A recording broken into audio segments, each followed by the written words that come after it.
نحمده ونصلي على رسوله الكريم اما بعد فاعوذ باللہ من الشیطان الرجیم بسم اللہ الرحمن الرحیم۔ محترم سامعین و ناظرین، السلام علیکم ورحمۃ اللہ وبرکاتہ۔ آج ہم بات کریں گے علم کی ترقی اور علم حاصل کرنا۔ علم کی کوئی بات ذہن کے اندر بیٹھ نہیں رہی، بات سمجھ نہیں آ رہی، ذہن کھل نہیں رہا۔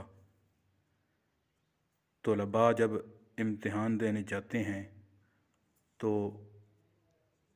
اسباق بھول جاتے ہیں، جو کچھ اس پیپر کے اندر لکھنا ہوتا ہے وہ ذہن سے نکل جاتا ہے، یا جو ممتحن پوچھتا ہے وہ بات ذہن کے اندر نہیں رہتی، نکل جاتی ہے۔ تو اس کے لیے یہ دعا پڑھیں۔ یہ کوئی معمولی دعا نہیں ہے، بلکہ حضرت موسیٰ علیہ السلام کی دعا ہے۔ اللہ رب العزت نے حضرت موسیٰ علیہ السلام کو یہ دعا عطا فرمائی۔ چھوٹی سی آیات ہیں، ان کو پڑھنا ہے ہر نماز کے بعد۔ ہر نماز کے بعد اول آخر درود ابراہیمی اور 21 دفعہ اس آیت کا ورد کرنا ہے ہر نماز کے بعد۔ انشاءاللہ العزیز اللہ کے حکم سے ذہن کھل جائے گا اور بات ذہن کے اندر برقرار رہے گی۔ تو وہ آیات کون سی ہیں؟ سورہ طٰہٰ 16واں پارہ، اس کی آیت نمبر ہے 25، 26، 27 اور 28۔ یہ چھوٹی چھوٹی آیات ہیں، میں آپ کو پڑھ کے سنا دیتا ہوں۔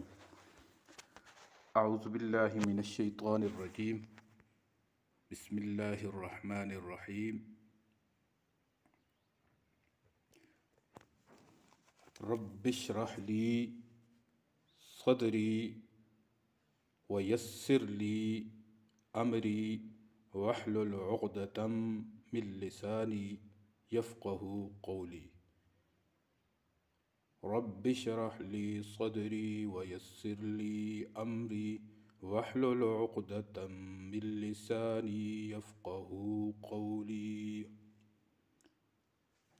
اس دعا کو ہر نماز کے بعد 21 دفعہ اول آخر درود شریف پڑھیں۔ انشاءاللہ ہر امتحان کے اندر کامیاب ہوں گے، علم کے اندر ترقی ہوگی۔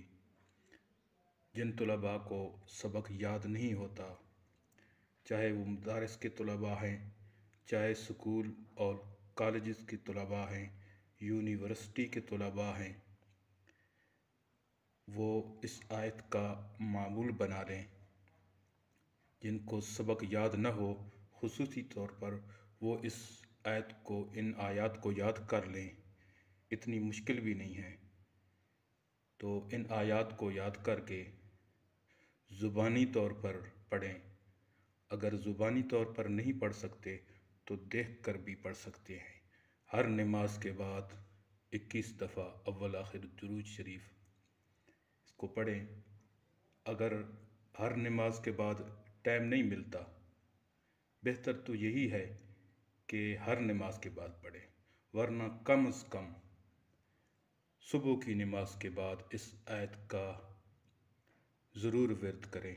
اللہ رب العزت ہمیں قرآن مجید پڑھنے کی توفیق عطا فرمائے۔ السلام علیکم ورحمۃ اللہ وبرکاتہ۔